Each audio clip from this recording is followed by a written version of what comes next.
So hey guys, I'm Navneet from the team of Chess Gaja, and I'm here to explain you concepts of chess, especially to those of you who are absolute beginners at this game. So welcome to another lesson. Today, let's talk about something interesting. Let's talk about FPS.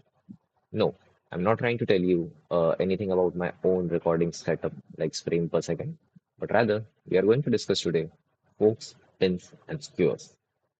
Okay, so what essentially is a fork? A fork is something that targets two or more pieces at the same time. In this particular situation, you can see that if I move the knight to d6, I'm targeting the king and the queen at the same time, and only one can be saved. So I can easily take the next. It does not have to be a king in particular. It could be any valuable piece, and the opponent usually decides to save the more valuable piece, and we can get the less valuable piece for free.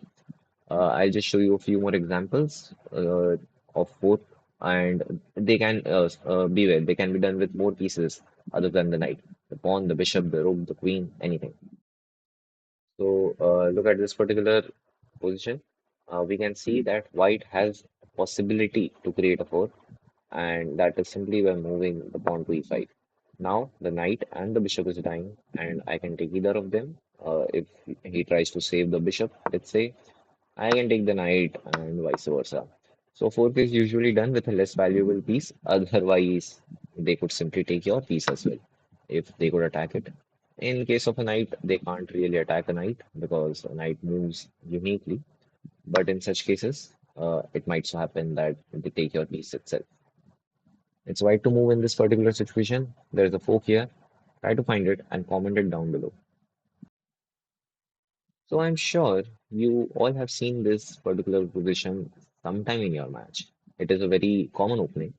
And what happens in this opening is that white often tries to put the bishop to g5. What's really the advantage in doing so? I'm not I'm not planning to kill this knight. I'm just planning to hold it here. Why? Because in this situation, I know that the Black Knight is almost dead. It cannot move anywhere. It cannot defend any that it has in its range. For example, if the black could move its pawn to d5, then I can really take it away without the risk of the knight being involved. Of course, the queen is involved, but he won't really, exchange it with the knight. Why? Because then I will kill his queen.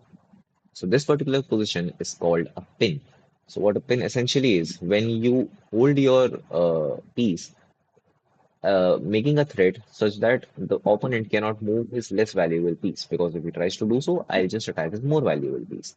There are many examples to it as well, and very dangerous examples as well, because many a times you could pin the queen. Let's see an example for that. So look at this situation. It's hypothetically created by me. I don't think it would be ever in the game, but similar situations are. So black might try to get lured into the trap that, oh, it can take the bishop, but it really cannot. It's a very bad move. Why? Because now I can place my rook onto the b3, and that is it. Black, which was a queen ahead, is now a rook behind. Why? Because it cannot really move its queen. The queen is pinned because there is a more valuable king behind it. If it tries to move, it's a check. So this particular pin is even more dangerous because you cannot really, sacrifice your more valuable piece, because in this case, the more valuable piece is the king itself. So all black can do is trade the queen for a rook, and now white has an extra pawn, and it will maybe draw or win the game. Now in this particular situation, there is a beautiful proceeding to it. It's white to move, and there is a pin involved. Try to find that and comment down your answer to this chess puzzle.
So of course, similar to a four kind of pin, in a skewer as well, even when a king is involved, the position gets much more riskier.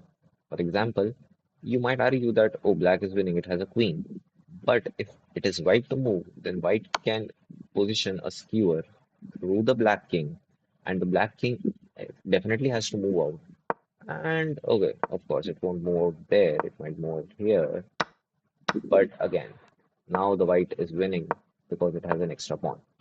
So yes, you can place a skewer through the king, and it will be very advantageous to you. And you might see it much more frequently in the game than seeing a skewer with a queen involved or something like that. This is a relatively simple puzzle. There is a skewer involved. Can you find it out? If you do, please comment it down below. So that was it about today, guys. Hope to see you in the next video in more lessons about chess.